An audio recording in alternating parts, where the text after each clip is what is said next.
What's up, y'all? Kyle Hamilton here. I want to give a quick shout out to Lucas, Connor, and Ryan in the Week Zero podcast. Jackson rolling out, 3rd and 7 after the penalty, and it's a completion to Kuma. He's still running. Kuma breaks free against a tire defense as the Hokies deliver the dagger here in Tallahassee. Empty look for Richardson. Oh, that is danger!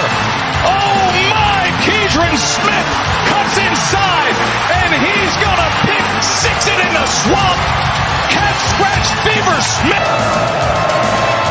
DJ is picked off, intercepted again by Benjamin Morrison.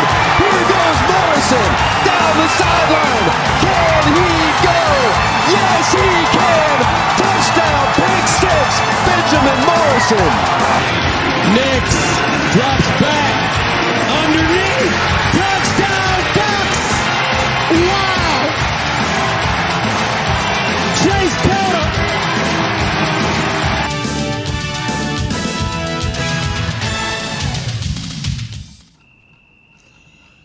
All right, let me get this. Welcome everybody to a new episode of The Gold Standard. I am your host Ryan Fravel, here with my buddy Sean at ND Forever on Twitter. We are back. Been another long week.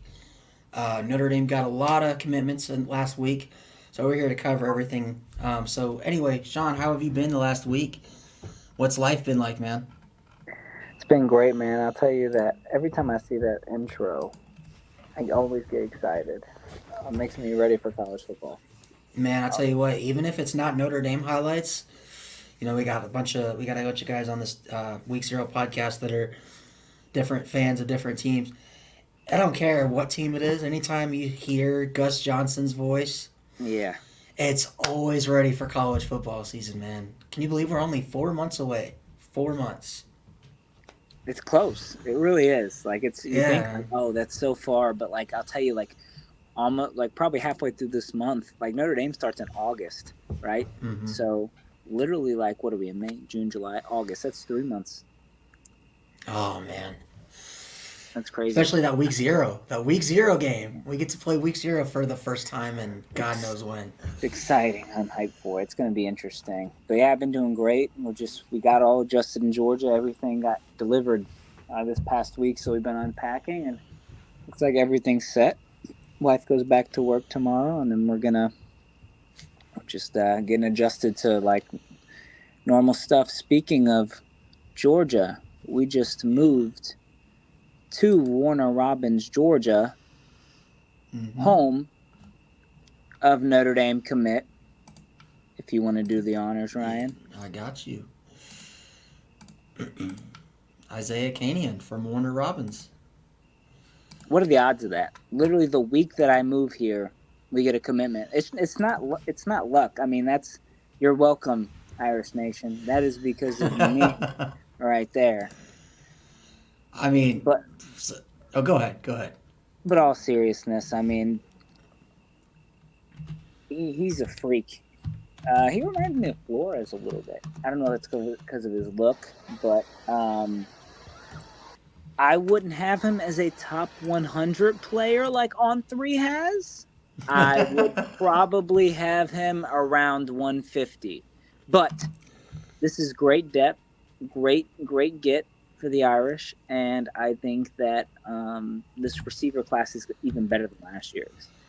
Yeah, for sure, man. And, like, for me personally, I think he's a top 100 receiver in that respect. I think that, maybe it's just, weirdly enough, a lot of Notre Dame fans, whether or not they believe it or not, always believe that these companies like 24/7, Rivals, ESPN, that they, are against Notre Dame, and anytime a kid gets an offer from Notre Dame or, commits to Notre Dame, that their stock goes down. His surprisingly has went sky high. I believe this week he actually just picked up 2 new offers from Georgia and Auburn. Alabama is looking to offer him as well. So anytime, Alabama and Georgia see, hey, Notre Dame's looking at this kid. Let's give this kid an offer. Obviously, this kid can play, man. I like he kind of reminds me of that, yeah, like that Rico Flores type. Now he's a little bigger than Rico Flores, um, but he just seems like a flat out playmaker to me, man. Yeah. So I mean, what are your thoughts on him? I mean, do you think he's a kid that can come in and maybe contribute as a freshman, or do you think he's a developmental piece? That's tough to say because I feel like the people you expect, like the Jordan Johnson comes in and you expect them to be like the focal point as a freshman and they do nothing. But then like Jaden Thomas, who a lot of people were saying he was slower, would probably switch to a tight end maybe, and he ends up breaking out. So that's very tough. But yeah, I wouldn't say as a freshman breakout. I'd say he might contribute a little, but I'd say probably a sophomore, junior is where he would thrive. I will say I think moving here kind of makes me a little nervous about his recruitment because literally everywhere I go, I see Georgia, Georgia, Georgia, Georgia. I mean, they won 2 straight natties, and I'm in Georgia, so it's going to happen. But now with a new offer, that does make me a little nervous. Just being here, seeing what it's like with that. But there's no reason to assume he wouldn't stick to his pledge. But I think he can. I'd say junior, he's going to get probably be a starter. I'd say he gets some decent playing time as a freshman, but the room's too stacked next year. You have our freshmen becoming sophomores. Jaden Thomas will likely come back, and Cam Williams is a beast. I just don't see the room being open yet for him. I can see him being redshirted.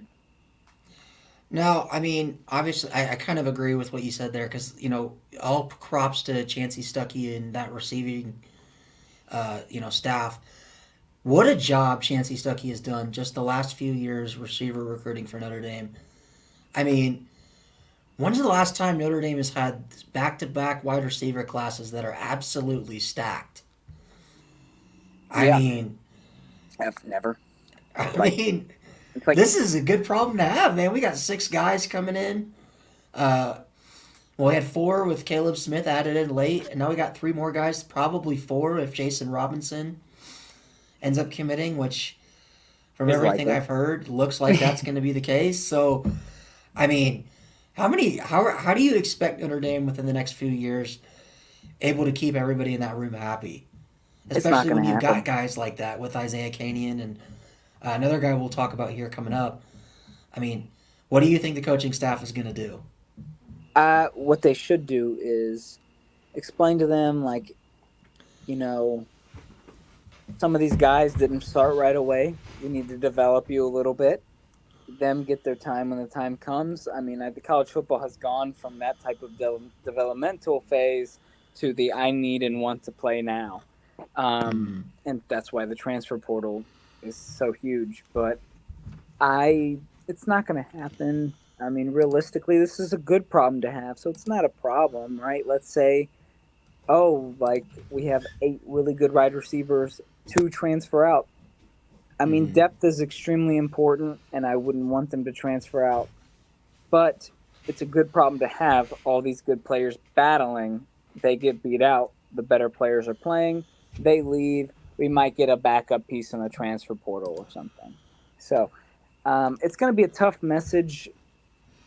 Marcus Freeman, I mean, it's not going to be hard to listen to him with his voice. He's just so soothing and calm, right, when he talks.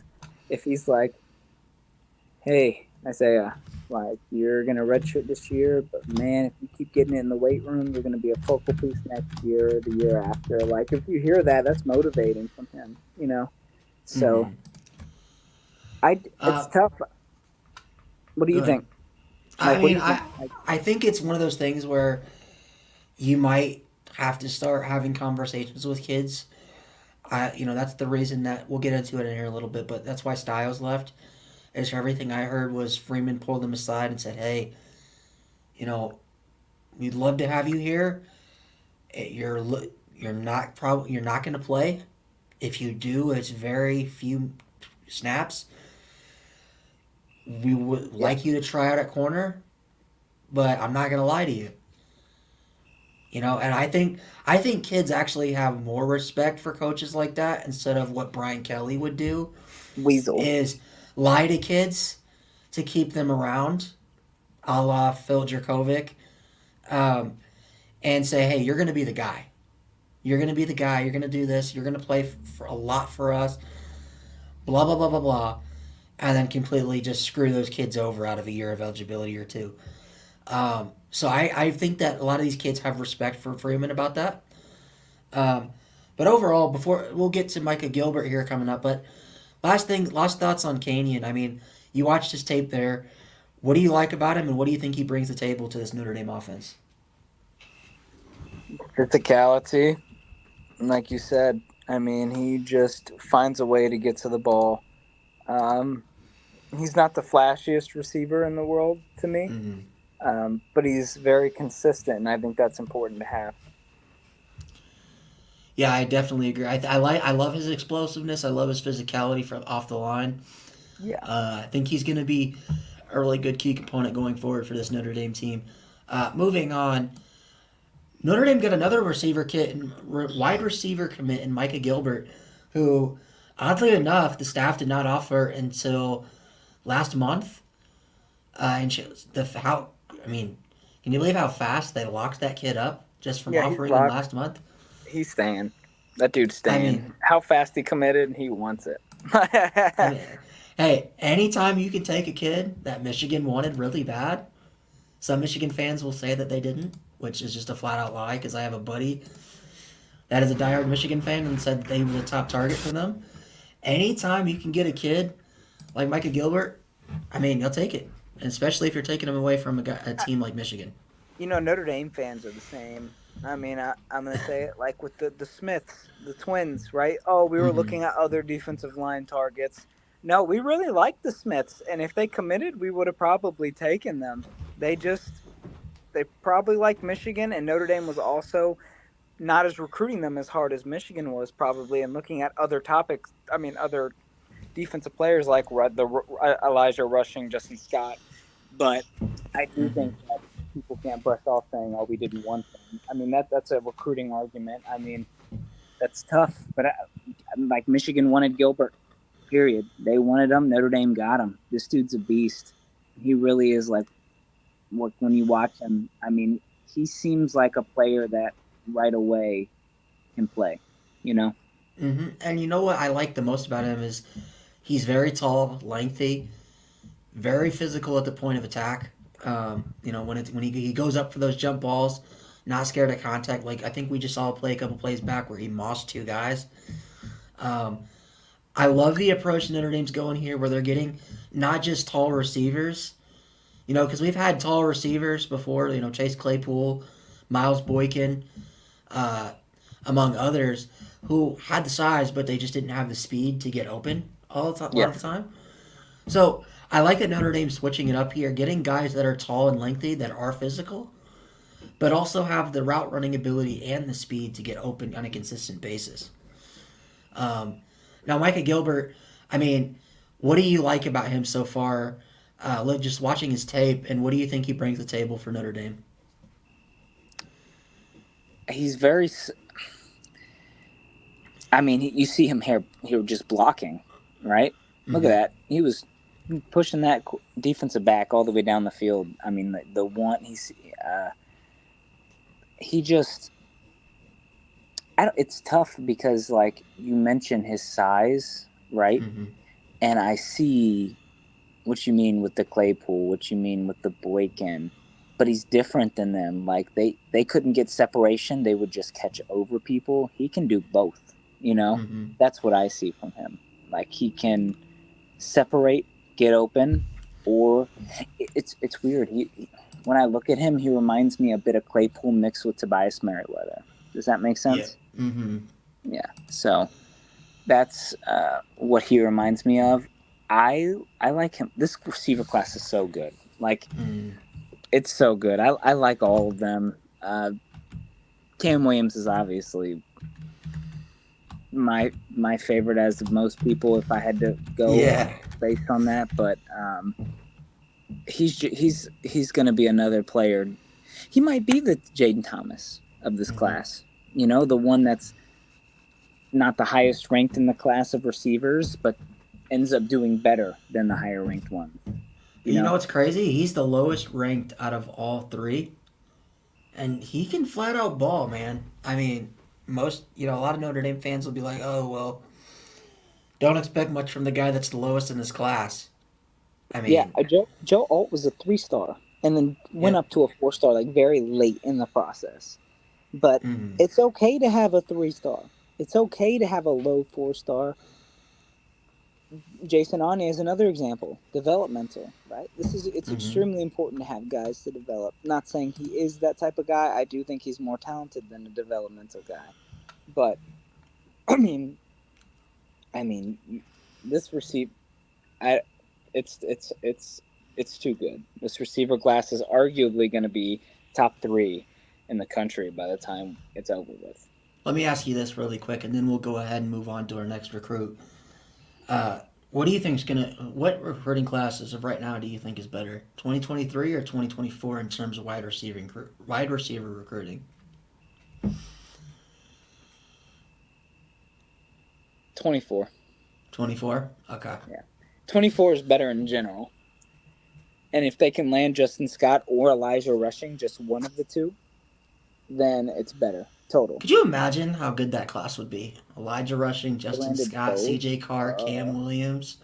I mean, it's tough because they shouldn't lose on Scott, period. Like, this dude, it's like a slam dunk. It kind of reminds me a little bit of Will Shipley, like a slam dunk. So please don't.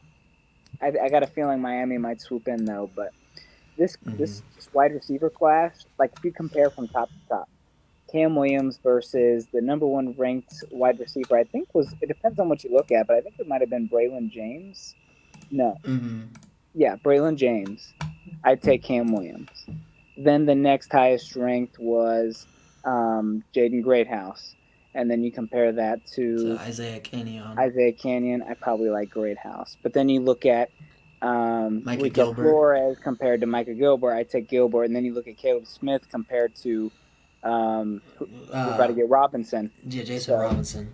I'd take Robinson. So when you look at it like just total, and I like this class because you look at the length, they're all over 6 foot except for Robinson, who's like 5'11", and then it's like half of them have really good weight on them, and half of them are undersized a little bit. So it's very balanced. Like they have so much to work with. Like these receivers have unique tools for each of them.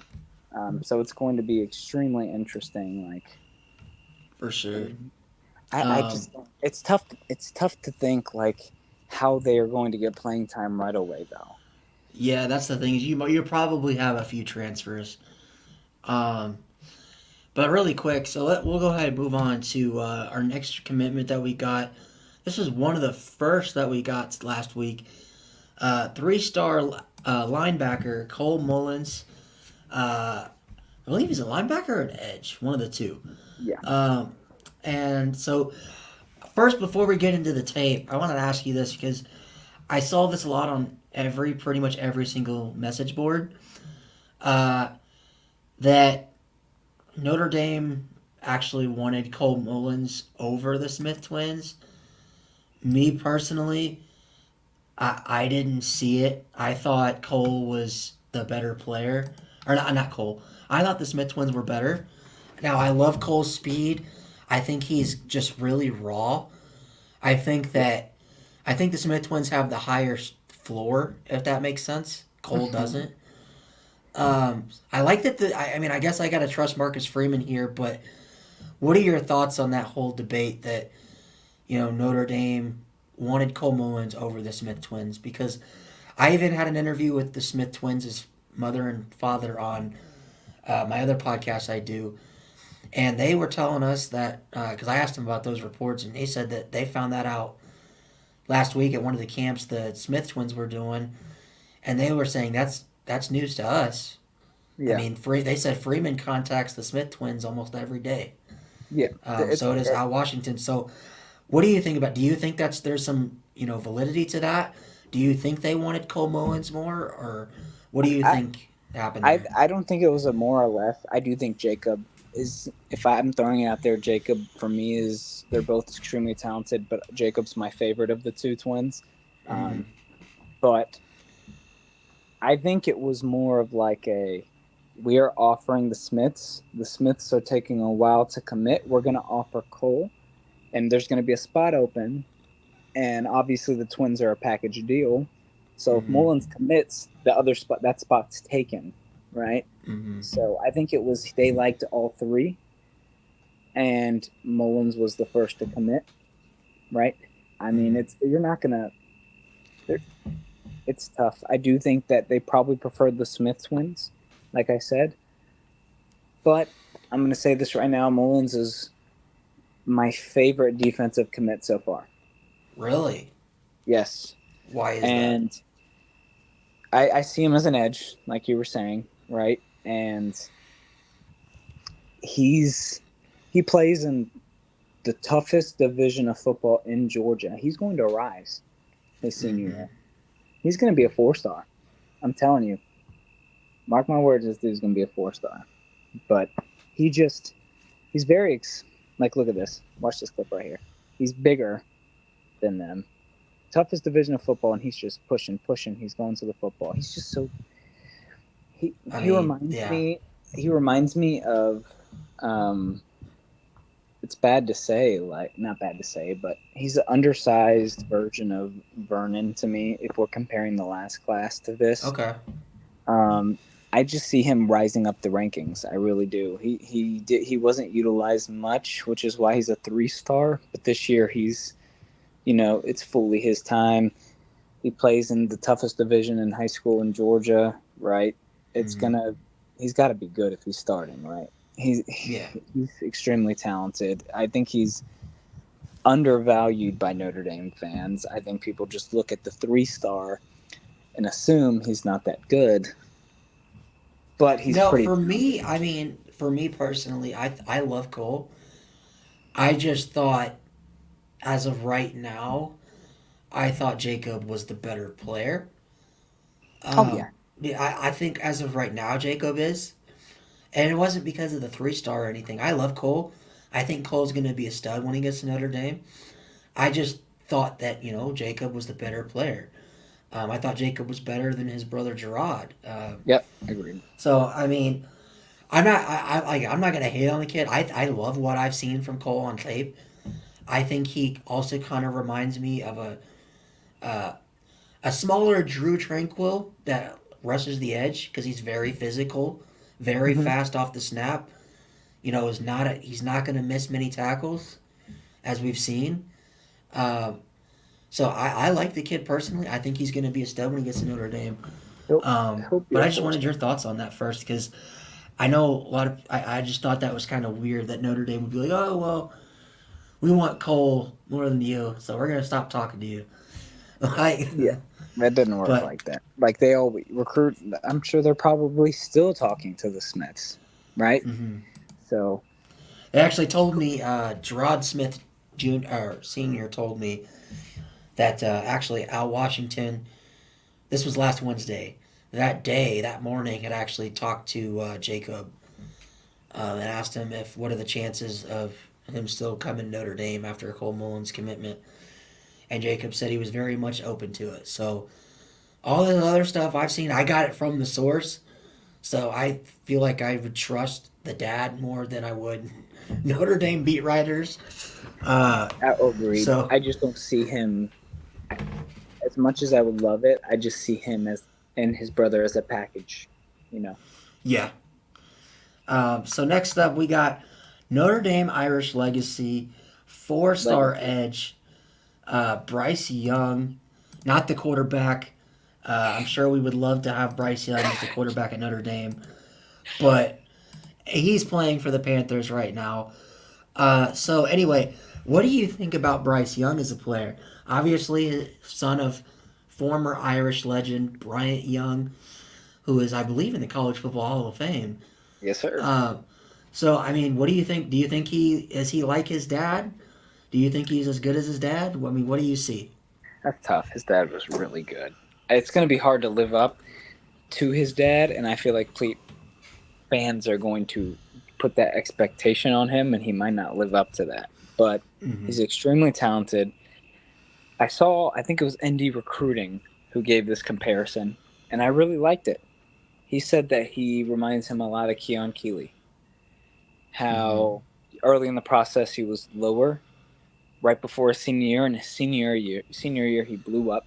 He's got the size. He's a big dude. Big dude. Yes. So I'm going to say that comparison because I agree with ND Recruiting. Is Keon better? Yes. Keon's a different breed. But he does remind me, and I think he'll be a top 150 player when it's after his senior year. Done. Yeah, I agree. I love his explosiveness off the line. He's very quick and physical with his hands. I mean, you can see here in just these highlights we're watching, just flat out just shrugging players out of the way, whether it's an offensive lineman or a running back coming to chip him. Just, he's powerful, man. I love his length. His arms are very long. I love that. So I think he's going to be really good. And might be a hot take, but I thought he was better than Jacob. I watched both of them. I think he's better than Jacob Smith. Like I said, no knock on Jacob, but I think Bryce Young has the higher ceiling here. I'm falling in love with the possible D-line recruiting class of Bryce Young, Cole Mullins, Elijah Russing, and Justin Scott. Yeah. That'd be elite. Now, I'm going to say I don't expect to land both, so I wouldn't put that out there. If we get both, we get both. But another thing about Bryce Young, I see him playing in the Viper position. Mm-hmm. I see him being in that Foskey role or what they wanted Keeley in. He's got the size. He's huge. So I see him either inside or as the Viper. So that's the Viper spot. I think I heard they want Cole as the Viper too. Yeah, they want him as a Viper as well. That's going to be interesting. I could see Bryce being, like I said, inside, or since he has the size, being like a Foskey type player or being a Viper. So it's going to be interesting. He's a great get. At first, when I first saw it, like a year ago, or when they first offered him or something, I was just like, it's just a legacy get, right? It's going to be another Ron Powlus III. Ron Powlus, exactly. And then I saw his highlights, and I was like, I can dig it, right? And then he's already zoomed up the rankings. So he's a talented player. Skyrocketing. You know what's crazy? I mean, that his top couple teams were Notre Dame, Duke. I think, who else was up there? I think Georgia Tech was up there. Like, with how good this kid is, I'm surprised he didn't have the Alabamas of the world, the Tennessees and the Georgias after this man, because this kid can flat out play. I was thinking that. I was just thinking that too. And then in my head, I kind of feel like it's probably because they probably felt like he was a Notre Dame lock, right? Well, it kind of worried me at first because I always thought he was an Irish or Notre Dame lock. And there were predictions for him back when we played Clemson this past season to land Notre Dame. And I was like, okay, it's just a matter of time. 1 month goes by, 3 months go by, 4 months go. Okay, when's this kid going to commit? He's been on a ton of visits. And I was like, okay, that's not a good sign. If he was going to commit to Notre Dame, why wouldn't he commit a long time ago? It felt like he should have already had the feeling of going to Notre Dame since he grew up with it, has been 50 times. Like, it's like, if you know, you know. Like, it's almost felt like he was waiting for something that maybe didn't, make itself known, which was maybe that Alabama offer, maybe that Ohio State offer, which scares me because Georgia, Ohio State, and Bama tend to have a tendency to go after Notre Dame commits very late in the process. We do the same to Georgia. We do the same to Georgia. So let's go ahead and move on. Our last commit that we'll talk about in terms of 2024, we did get a 2025 commitment, but we'll talk about that on another show. 3-star safety, Kennedy Urlacher. Yes, that is the son of former Chicago Bears NFL Hall of Fame linebacker Brian Urlacher. When I first saw this, Sean, I don't know about you, I thought it was just the namesake. I saw he's a very, very low 3-star. I thought it was just, he's Brian Urlacher's son. So that's why he's getting all this love right now. But as I looked more into him, this kid can flat out play. Notre Dame needs a lot of safety help for next season. What are your thoughts on him committing to the Irish, and what do you think about Kennedy Urlacher being hard hitter? Period. He's just like his dad. He is a hard hitter. That dude.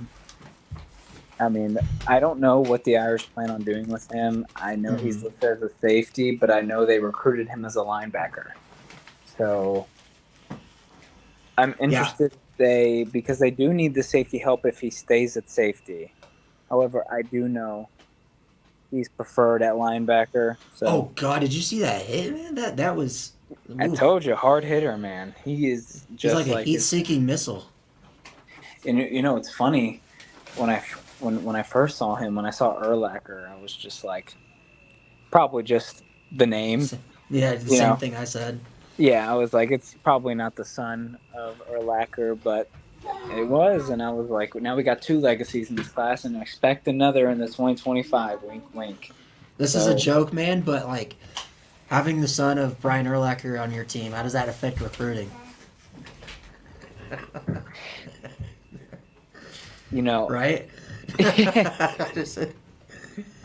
Hey, you can meet my dad if you come to Notre Dame. Yeah. Same with Bryce Young, and same with Jerome Bettis, I'm sure, when we get that. So it's going to be Notre Dame. But overall, really quick, just what are your final thoughts on Kennedy Urlacher, and what do you think he brings to Notre Dame? Hard hitting. I mean, that's my description. I think he's a hard hitter. I'm not sold yet on coverage as a safety.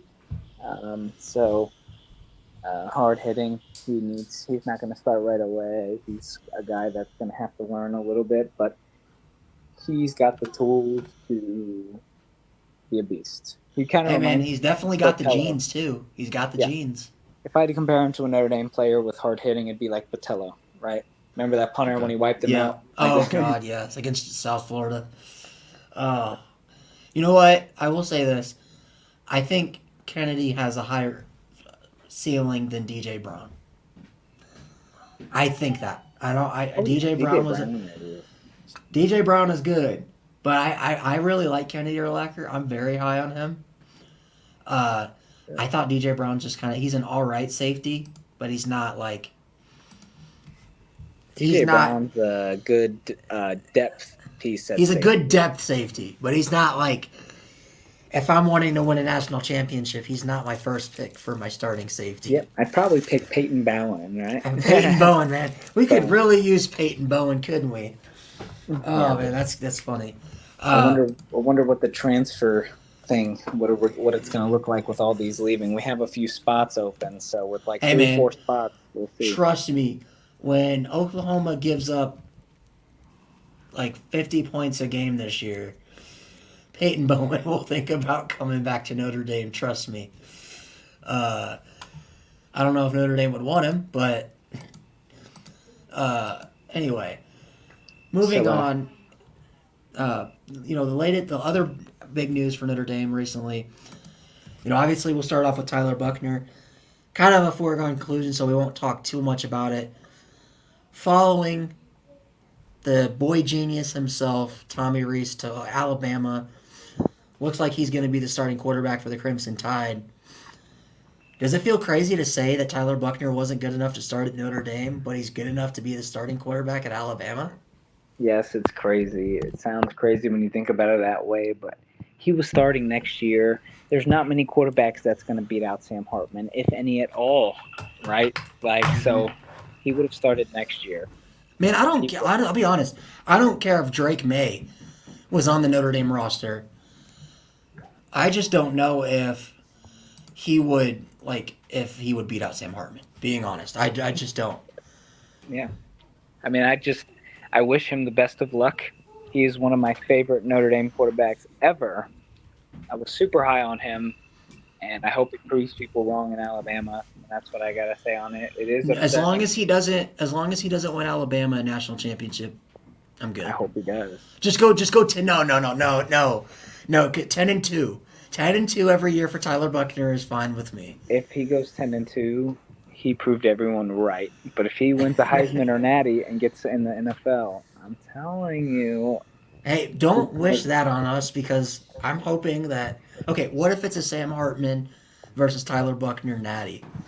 Notre Dame versus Bama for the Natty. If Tyler Buckner wins, of course.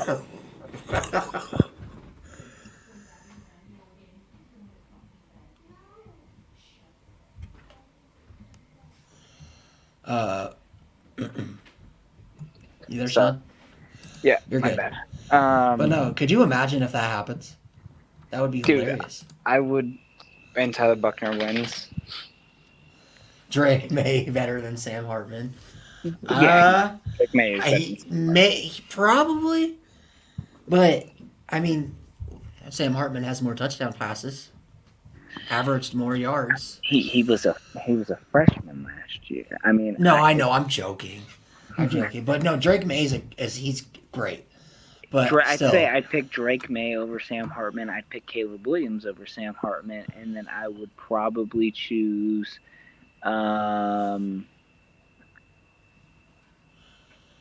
it. I might have to kick you off the podcast for saying Caleb Williams. But I'm sorry. You gotta respect it, man. Like I don't respect the guy that paints his nails FND. I just can't. I can't. You know what's funny is that, of course, I'm like, F you, man. Like, as a Notre Dame fan, I'm like, stupid. But if a Notre Dame player did that, we'd probably think that was funny. Exactly. So I didn't know that. Oh, okay. That's not true. Anyway, that's a good topic battle right there. You know, they're both extremely talented, but I would pick Hartman. Yeah, I would too. Next up, we got Lorenzo Styles, former top 100 receiver recruit for Notre Dame in the 2021 class, joins his brother Sonny back at Ohio State, or should I say the Ohio State, to go play corner. So you're going to have two Styles in Ohio State. So what are your thoughts on that? Was that kind of a foregone conclusion as well once he entered his name in the portal? It was obvious. Just like Diggs later will say LSU, right? We knew he was going to play with his brother. It was obvious from the get-go. He went down the depth chart, which is surprising after his freshman year. I'm like, dude, this dude is a beast. He's the next big thing, right? And he just fell apart last year. He fell down the depth chart. Tried cornerback. He was more talented at cornerback coming out of high school than he was at receiver, so I'm not surprised with the change. But I'm going to be mad if I hear Lorenzo Styles pick 6 against Notre Dame in South Bend next year. That's going to frustrate me. So, knock on wood. But he's an extremely talented player. With all of them, I wish him the best of luck. That wasn't surprising hitting the transfer portal. I expected it. I hope we get a transfer coming in to add depth, especially with Caleb Smith, the Virginia Tech transfer, retiring. So we need someone. I don't care if it's from Rhode Island. I don't care if it's from. Let me ask you this though: if we get, because I was actually talking to some Notre Dame guys about this. Would you? Because I'm completely against bringing in a transfer receiver. I think I would rather bring in a transfer safety, bring in a transfer D lineman maybe, just for depth reasons. And then maybe if I can get a running back that is fine with sharing the backfield with Audric for one season, maybe rotating with Brian Payne. I'd be fine with that too. But for me, I would rather because I feel like if you add an older receiver, like a 1-year rental, or even a guy that's got like a sophomore, who I know they're interested in Cody Epps from BYU. I think at that point you're stunting the growth of your young receivers in Greathouse and James and Rico Flores. I'd rather see what those guys have right now as freshmen, let them develop for a year, instead of stunting it like we've seen Notre Dame do in the past. I don't see it as. I mean, I agree. I see it more as I wouldn't want to be in the position we were in last year with like 5, 6 scholarship wide receivers. I'm nervous we're an injury or two away in the fall from having a very thin wide receiver room. I would probably say for transfers, I would want to get a safety, obviously, and then we would have like 2 or 3 more spots. D-line, yeah, I agree. Add a piece of the D-line. And then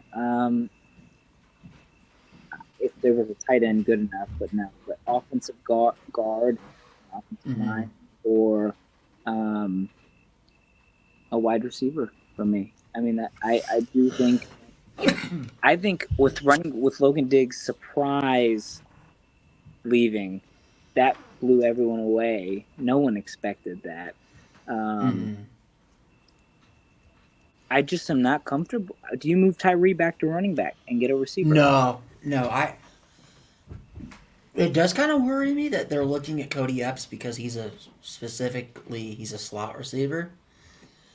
And that's where Tyree's right now is a slot. So I don't know if that means that, hey, Tyree hasn't looked good at receiver. They don't feel confident in him at receiver. I mean, obviously we didn't get to see enough of Tyree in the spring game in slot. Because Tyler was just awful in that game. But I don't know, man. I just don't want to see it work. I would. I mean, here's the thing: we have Audric, and then we have Jadarian Price coming back from his injury. We have Love coming in as a freshman, which I doubt a freshman's going to break out at running back. Jabron Payne is good. He looked decent. He's not Logan Diggs. I would just have Tyree back at running back and use him as a change of pace. I mean, he's not bad at the running back position, especially as a receiving back. I think he could. The thing with Tyree, though, and I think you might agree with me, is he's fast once he gets past the line of scrimmage. Yeah, but he's very one-dimensional. He's not like the thing. That's the thing. It's always frustrated to be about Tyree is he has that track speed. He's one missed tackle away from taking it to the house. The thing with Tyree is that he just can't break tackles. That's the thing that's been an issue for him. Is I don't know if it's he just doesn't have the strength, but the way he runs, it's not like Audric Estime where it's going to be very rare that Estime goes off for like a 60-yard touchdown. Estime does. I mean, he didn't even look for holes. He just runs, makes his own. He just runs through. I feel like sometimes Tyree gets caught dancing too much, which then what kills him because people gave Kyron Williams crap for dancing in the backfield too much. Kyron Williams averaged 5.5 yards a carry at Notre Dame. So, obviously, he was doing something right. So, he broke 60 yards at Clemson on the first play of the game back in 2020. Oh, yes. I mean, I don't know. I would prefer to see what Payne does because I personally think Payne, he's kind of identical to, he's a mixture of Audric and Logan Diggs. I think that's what he's powerful and he's shifty. I think we're thin at running back. We went from being very, very deep at the position. Let me ask you this. What if Logan Diggs, do you think there's any validity that maybe Logan Diggs left because he felt the heat from Jabron Payne and Jeremiah Love and Jadarian Price? Jeremiah Love hasn't even stepped on campus. Yes, Jadarian Price balled out last year, but he's recovering from an injury. We knew he was going to be like the starter with Estime. Like it, I didn't. I don't, even if he felt the heat, you don't just run away. I think that's just. I think he probably just wants to go back home. When Brian Kelly left, he was extremely close to transferring then, right? Mm-hmm. So, um, I think he's going to go to LSU and be closer to home. But Or I he guess wants I'll to end it go on this. somewhere. I'll end it on this. So I guess my point is I would rather have Audric than Logan. I think Yes. Audric's the better back. But And you know what? People, and including me, all of last year said, why the hell are you taking Audric Estime out of the game? And you're only giving him 10 carries. When we all know Audric Estime, I want him to get 20 carries a game. Because if you try tackling Audric Estime 20 times, he's going to wear down that defense. And I heard people yeah, say, well, Audric's going to get tired. He's going to get gassed. Well, okay, then you're not meant to be an every down back then, are you? Kyron did it with very limited help from Chris Tyree. you're right. So why I'm can't Audric interested. Estime do that? You're right, and I do think Jeremiah Love is talented enough to. I do think Jadarian Price would be the better number two, based off what we saw in the spring of last year. I mean, the staff loved him as a freshman, but Mm-hmm. I'm nervous. Is he going to be back? Maybe he will be back to himself, and this is all just stupid. But who knows? Who knows? It's a thin room. Logan Diggs leaving was a shocker, though. I was like, Mm-hmm. what? You know, it was Yeah, shocking, and and I do think that, like I said, safety obviously that Rhode Island safeties I expect to go to Notre Dame. So, um, then you look at other needs: linebackers good, cornerbacks good, D line. I mean, you bring in 3 or 4 transfers. I'd say mm-hmm. 3: safety, defensive line, and something on offense, whether it's a running back, wide receiver, or offensive. Do you maybe give a scholarship to one of the walk-ons? I mean, Yeah. Yes. maybe Luke Tulich. You know, he was a 3-star guy that had D1 offers. Do you maybe give him an offer or a scholarship Definitely. just to fill out the scholarship? They're going to. Yeah. Okay. They're going to give a scholarship to. Um, what's that safety's name? He balled out in the spring game. I can't think. He had like 6-7 tackles. He's a walk I know who on. you're talking about, and I can't think off the top of my head. I could see him getting an offer, especially with how thin safety is. Mm-hmm. So it's going to be interesting. Hopefully they get a commitment in the transfer portal here shortly, because the longer of being unknown makes me nervous. Mm. The transfer portal was getting smaller and smaller. Just need a body, right, at that point, to add something, add competition, add depth, right? So. Mm-hmm. I definitely agree. But we'll end it on that. As always, this has been the Gold Standard. I'm your host, Ryan Fravel, with my buddy Sean over at ND Forever on Twitter. Go follow us on Twitter down below. We'll be back next Wednesday for another show. Hopefully Notre Dame gets a few more commitments by then. More to talk about. But as always, this has been the Gold Standard. Go Irish. Go Irish.